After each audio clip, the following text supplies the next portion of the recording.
सास, बहू और ताबीज। सुप्रिया का रोज किसी न किसी बात पर अपनी बहू तारा से झगड़ा होता ही रहता। दोनों स्वभाव से जिद्दी और अड़ियल थे। दोनों में से कोई भी एक दूसरे के आगे झुकना नहीं चाहता था। फिर एक दिन, तारा कहाँ मर गई थी तू अभी तक? सुबह से शाम हो गई, घर में इतना काम पड़ा है, ये सब छोड़कर कहाँ मौज मस्ती करने गई थी? आपके घर के सारे काम करने का मैंने ठेका नहीं ले रखा। आप भी तो अपने दोस्तों के साथ किटी पार्टी करने जाती हैं, तब तो मैं आपको नहीं टोकती। अरे मैं तेरी सास हूँ, तू मेरी सास नहीं है। सास है तो क्या मुझे चैन की सांस नहीं लेने देंगी आप? बहुत जबान चलने लगी है तेरी आजकल। आने दे मेरे बेटे को घर पर, फिर देख तेरी कैसे क्लास लगवाती हूँ। आपके पास और काम ही क्या है? बाहर पड़ोसियों से मेरी बुराई करना और घर में पति से। हाँ तो अब तेरा काम भी तो ऐसे ही होते हैं ना। तारीफ के लायक कोई भी काम किया है तूने आज तक? बस जुबान चलवा लो, कैंची से भी तेज चलती रहती है। सिर्फ जुबान ही नहीं, हाथ पैर भी चलते हैं, जिनकी वजह से आपको घर में इतनी सफाई देखने को मिलती है, वरना आपको तो अपनी किटी पार्टियों से फुर्सत नहीं मिलती। तो कहना क्या चाहती है? घर का क्या सारा काम तू खुद अकेले करती है? तो और क्या नौकरानी करती है? इसी तरह तारा और सुप्रिया में आए दिन लड़ाई होती। दोनों के दिन की शुरुआत ही एक दूसरे से लड़कर शुरू होती और लड़कर ही खत्म होती, मानो ये अब उनकी दिनचर्या का हिस्सा बन चुकी हो। शाम को तारा का पति वैभव घर आता है। वैभव को देखते ही उसकी माँ सुप्रिया उसके पास आती है और कहती है, बेटा वैभव, अच्छा हुआ जो तू आज जल्दी घर आ गया। देखना तेरी बीवी सुबह से मुझसे लड़ी जा रही है। माँ की बातें सुनकर वैभव तारा को जोर जोर से आवाजें देने लगता है। क्या हुआ जी, इतना चीख क्यों रहे हो? तारा, तुमने आज फिर माँ से लड़ाई की? अरे लड़ाई मैंने नहीं की, शुरुआत पहले इन्होंने की थी। समझा दीजिए अपनी माँ को। मुझे कहीं भी आते जाते टाइम टोके नहीं, वरना मैं अपना सामान बांधकर मायके चली जाऊंगी। इतना कहकर तारा वहां से चली जाती है। ये सब क्या चल रहा है माँ? किसी दिन मैं आप लोगों के चक्कर में जरूर पागल हो जाऊंगा। आप लोग कभी प्यार से क्यों नहीं रहते? अरे वो हमेशा मेरी बातों का उल्टा जवाब देती है बेटा। अब तू ही बता मैं क्या करूं? तो आप उसे ताने मारती ही क्यों है माँ?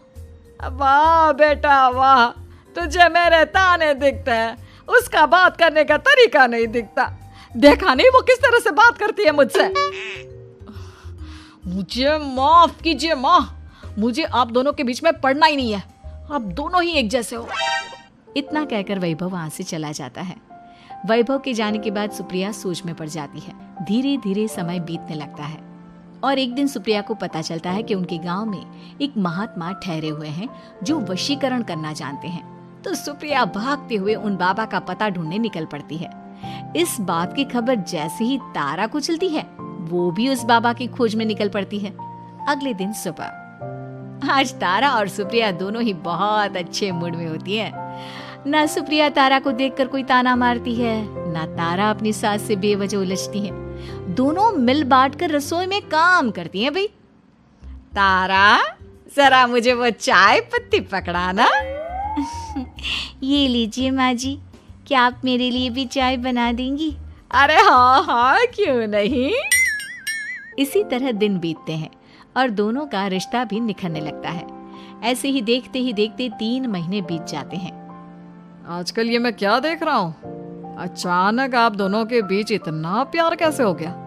एक दिन था जब कभी माँ आप तारा को ताने देते देते नहीं थकती थी, और तारा, तुम पहले तो कितना उलझती थी माँ से, तो अब ये अचानक क्या हो गया आप दोनों को? अरे यह सब तो एक बाबा का कमाल है, जिसने मुझे ये ताबीज दिया था। सुप्रिया के हाथ में बंधा ताबीज देखकर तारा चौंक जाती है।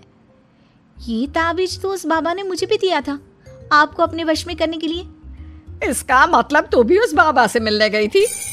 आपकी हरकतों की वजह से ही मुझे जाना पड़ा था। ये सब क्या चल रहा है? मुझे तो आप लोगों की कोई भी बात समझ में नहीं आ रही। सुप्रिया वैभव को सारी बात बताते हुए कहती है, अरे जैसे ही मुझे पता चला कि हमारे गांव में जाने माने तांत्रिक बाबा आए हुए हैं जो वशीकरण करना जानते हैं, तो मैं बिना देरी किए उनके पास चली गई और बहू को अपने वश में करने की इच्छा उनके सामने रखी, जिससे ये मेरी हर बात माने। बाबा, मैं अपनी बहू से बहुत दुखी हो चुकी हूँ। वो मेरी एक बात नहीं मानती। आप कुछ ऐसा कीजिए बाबा जिससे मेरी बहू मेरी हर बात मानने लगे। पहले आप मुझे अच्छे से बताइए, आपको अपनी बहू से आखिर परेशानी क्या है? बाबा वो मुझसे कभी प्यार से बात नहीं करती। मैं उसे एक बात सुनाती हूँ तो वो पलट कर 4 बातें सुनाती है। आप कुछ ऐसा कीजिए ना जिससे मेरी बहू सारी बातें मानने लगे। बाबा सुप्रिया की बातों को ध्यान से सुनते हैं और उसके बाद सुप्रिया को एक काले रंग का ताबीज देते हुए कहते हैं, ये ताबीज तुम्हें अपने गले में पहनना है और जब तक मैं ना कहूँ तब तक इसे उतारना मत। तो क्या इस ताबीज की मदद से मेरी बहू मेरे वश में हो जाएगी? सिर्फ वश में ही नहीं, इस ताबीज के कारण तुम्हारी बहू तुम्हारे आगे पीछे भी घूमने लगेगी। लेकिन बस तुम्हें कुछ काम करने होंगे। कैसा काम बाबा जी? तुम्हें अपनी जुबान पर काबू रखना होगा।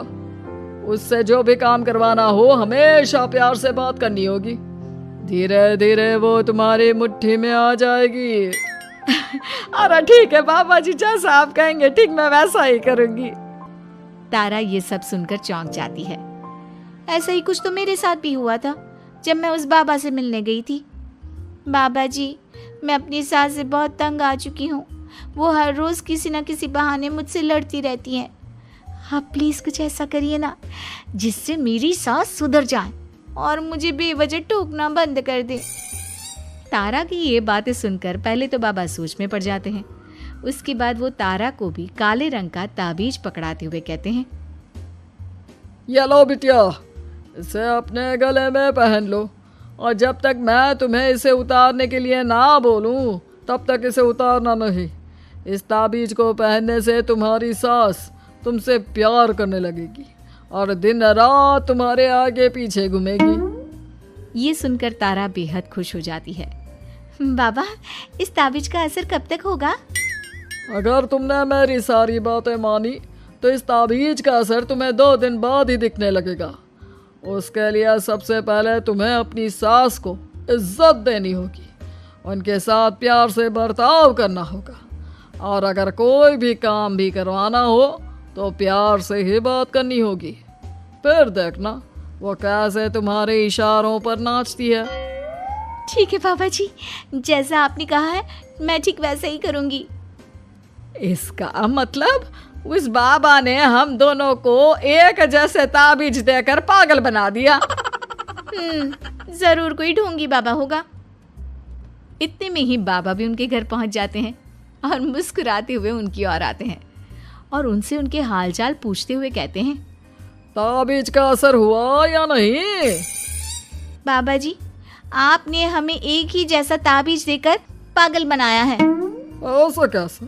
ताबीज ने अपना काम तो पूरा ही किया है। आप दोनों को देखकर लगता तो नहीं कि अब भी आप लोगों के बीच कोई खटपट है। खटपट तो नहीं है बाबा जी।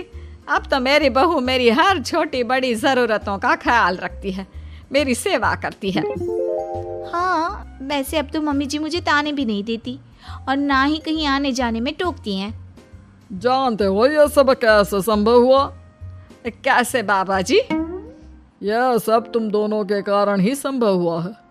मैंने जो ताबीज दिया था वो सिर्फ एक धागा ही था।